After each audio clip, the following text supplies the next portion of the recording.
So it's been a while since I've done a knife safari video. This is number 17 in the series. These are knives that I purchased at the Texas State Surplus Store, which is an outfit in Austin, Texas, where knives confiscated by the TSA at airports anywhere in Texas end up. They separate those into bins at different price points. There's a $3 bin, an $8 bin, a $15 miscellaneous knives bin, and then they separate some of the higher end stuff out and price it out individually. They're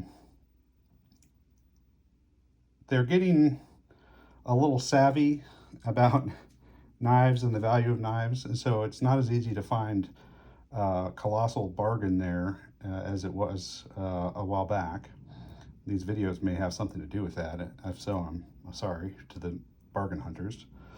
But you can still find some pretty neat stuff sometimes. And what they have is always just dependent on what people happen to be carrying when they got asked to surrender their knives at a TSA checkpoint. So let me walk you through an assortment of things that I've picked up recently and tell you what I paid for them and a little bit about them. We'll start with this cold steel up here. It's a code 4. Okay, and it doesn't indicate what steel this is. So it's probably not the high-end version of this knife, which is an S35VN. I think there may have been a CTS XHP version at one point briefly. But it does have Cold Steel's Triad lock, which is a sort of a modified lock back. It's a very strong lockup. I'm not sure actually whether these are steel handles or titanium. I think probably steel. I don't have a magnet handy to check. Or I suppose they could be anodized aluminum. Sorry, I don't have the information on that. I probably should look these things up before I record a video. But this was $15, and I'm pretty sure it's worth more than that. And it's in good shape. I don't love Cold Steel's pocket clips. They're not reversible. They're sold with 2 pocket clips, and you put the one on that for the side that you want to carry the knife on, left or right. But when you end up with a used one like this, you usually are stuck with just a single position pocket clip because the accessories are long gone. So there's a Cold Steel from Wii Knives. We've got the Wii Gentry here. There's a version of this with a satin finish blade that is still in stock and still, in catalogs, I think. The black finish version is listed as discontinued. This is a slip joint knife, so there's no lock. This does have titanium bolsters, really a titanium frame with carbon fiber onlays, or carbon fiber scales, and it's an S35VN blade. It's hand rubbed. Got that horizontal grain pattern there to the way that it's finished. Titanium liners. No pocket clip. But this is a really nice slip joint knife. Lanyard hole there. Good walk and talk.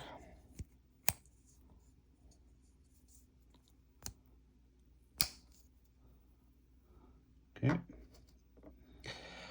From Cutco, we've got this tiny little guy here.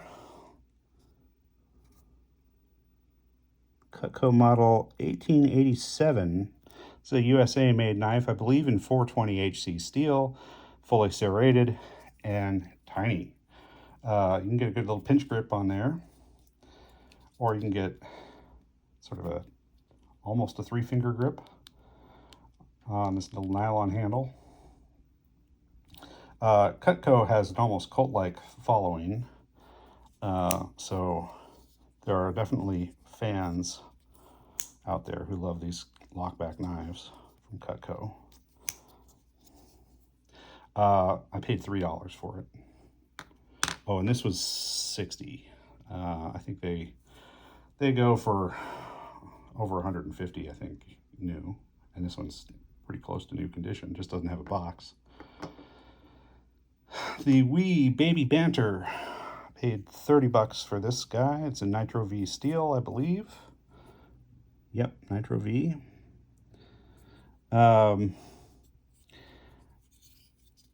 You can get a full 4-finger, I can get a full 4-finger grip on there. My hands are not particularly tiny either. So I like these knives that are, small knives that are really nothing to carry, but you can get a good grip on them and do some hard work with them if you have to, kind of in the Spyderco Dragonfly realm. And that, of course, is partly due to the fact that it's got a 50-50 finger choil up here. Nitro V is a good steel, kind of similar to 14C28N. Good action on this. Deep carry pocket clip. Liner lock, G10 handle scales from Civivi. Okay. This is an oddity. So this is Lionsteel, which is an Italian company based in Maniago, Italy. It's a 440 steel. It doesn't say what 440. 440C, hopefully, but not sure about that. I think these are aluminum handle scales. So these are made in Italy, but it's marked UAE, that's United Arab Emirates Special Operations Command. So I guess this is a military production model made on contract by the Italians for the UAE. And I guess somebody was flying through a Texas airport with it. Interesting pocket clip, not deep carry. Got a lanyard hole through it. Lock back. 50-50 about, well, a little less than 50-50 serrations. Combo edge. Okay. Put that away. From Spyderco, got a nice deal on this Para 3 lightweight. This was $35, and it's CTS BD1N from Carpenter Tool Steel. BD1N is a steel that is sometimes maligned. Looks like I need to clean this one up a little bit more. I've given these all sort of a cursory wipe down with alcohol, but this one I either missed it or I just didn't do a very good job. So this is the lightweight model of the Spyderco Para 3. So the handles are nylon instead of G10, and it's only got a liner on one side. It's got Spyderco's compression lock, which is like a liner lock, but stronger, and you actuate it from the back, so you don't put your fingers in the path of the blade. It's got what Spyderco calls their bidirectional texture, so you got pretty good hold on it. Yeah, some people compare BD1N to 8CR steel. That's really, I mean, if you're going to make that comparison, you have to say that BD1N is comparably better than 8CR steel.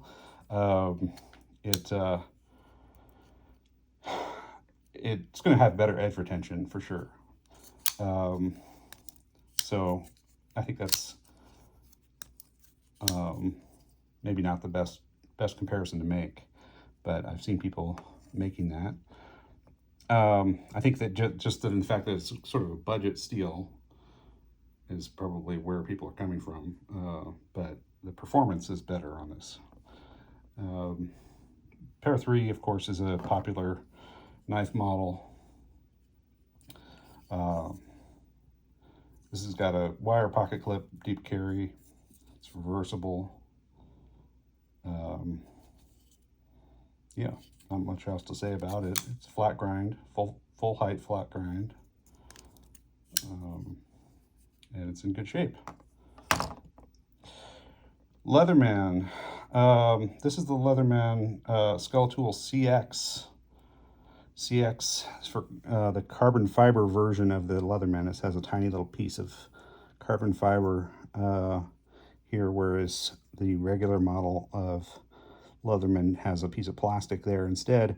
I mean, the carbon fiber is a nice little accent, but the real difference, the headline difference, I think, between the Skeletool CX and the regular Skeletool is that the CX has a plain edge blade instead of a combo edge blade, which I prefer. So there's no serrations on this blade, which means it's easy to sharpen the whole thing. And the blade steel is 154 cm as opposed to I think it's like 420 or something like that in the regular model. And the Skeletool is one of my preferred Leatherman designs for EDC. It's got a pocket clip, so it carries like a pocket knife. It's got a bottle opener, a decent set of pliers. It's got an interchangeable bit driver with storage. So you've got storage here for another double-sided bit.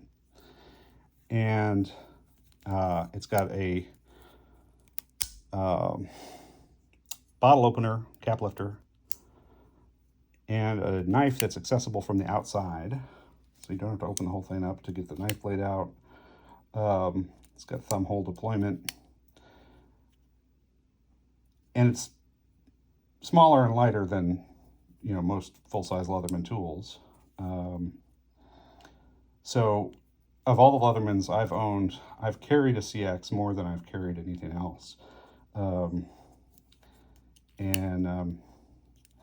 The one I carried for years has a chip in the blade, so I was happy to find this. It's $20, I think. They go for about 90 new. From Benchmade, the Mini Barrage. This is an assisted opening knife with Benchmade's Axis lock. This one's got D2 tool steel, and this one is in kind of rough shape. The tip is gone. I mean, it's not really broken off. It's just been sharpened to where it's rounded over and worn down. It's got some chips in the blade. It's got some scratches on the finish. The handle looks pretty good. It's got Benchmade's typical pocket clip, which is reversible. It's got a lock there so that if you are worried about this thing auto deploying in your pocket, it won't. And Benchmade has a fantastic warranty, so I'm going to send this back to Benchmade and have them resharpen it, and they will put a tip on it for me as well, I'm pretty sure, when they sharpen it. It was a bargain. It was like 35 bucks. The cheapest Benchmades are usually 45 at the surplus store, so I guess just because of the condition of the tip, maybe they decided it was not worth asking 45 for it. Anyway, I snapped it up as soon as I saw it. That's a good price for a Benchmade. Those are made in Oregon, of course. Another Spyderco here. This is a Spyderco MCB. This was $95, which, so this is the most expensive knife on the table. And I kind of regret buying it at that price because I didn't pay attention to the fact that it does not have a pocket clip. And because it's so small, it's not going to take a standard pocket clip. It's, you know, if I wanted to carry this thing with a pocket clip, I would need to get, I mean, I could probably get like a Lynch Northwest clip. Their short clip would probably be okay on this. But anyway, I just wish that I had passed on it, or I wish that it had a pocket clip. It is a frame lock titanium knife with a, I suppose we're going to call that a sheep's foot blade, because it doesn't really have much of a point. It's got a little bit of a point. You could pierce with it if you had to, but it's not really designed for piercing. And it's a completely flat edge. This is CTS XHP, which is a good steel from Carpenter. And this is made in Taichung, Taiwan, which is where some of the best Spydercos are made, actually. But interesting little textured patterns there on the pivot and in this relief area for the frame lock. Good lockup. These go new for close to 200 bucks.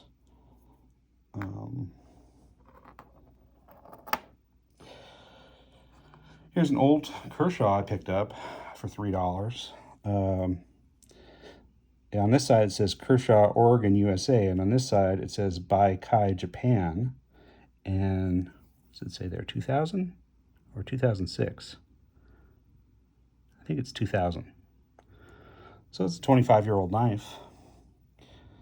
It's a lock back with wood inlays. Now, since it's got USA and Japan marked on it, I'm not actually sure whether this is made in the US or made in Japan. But probably one of those. Lockup is a little wobbly, a little bit wobbly. It's got some side-to-side play, no up and down play. The edge is a little, it's been resharpened a bunch of times, probably on a strop. So it's a little bit of a sloppy edge, but I can put a good edge on it. And this was an oddball. This was 15 bucks.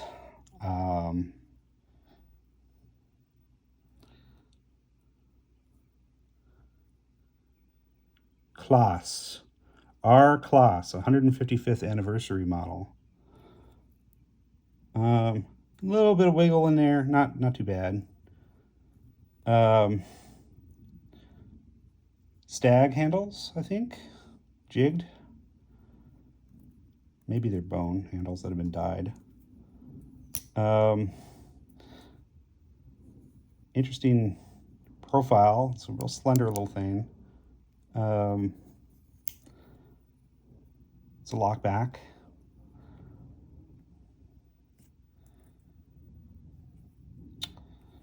I don't know a lot about this brand.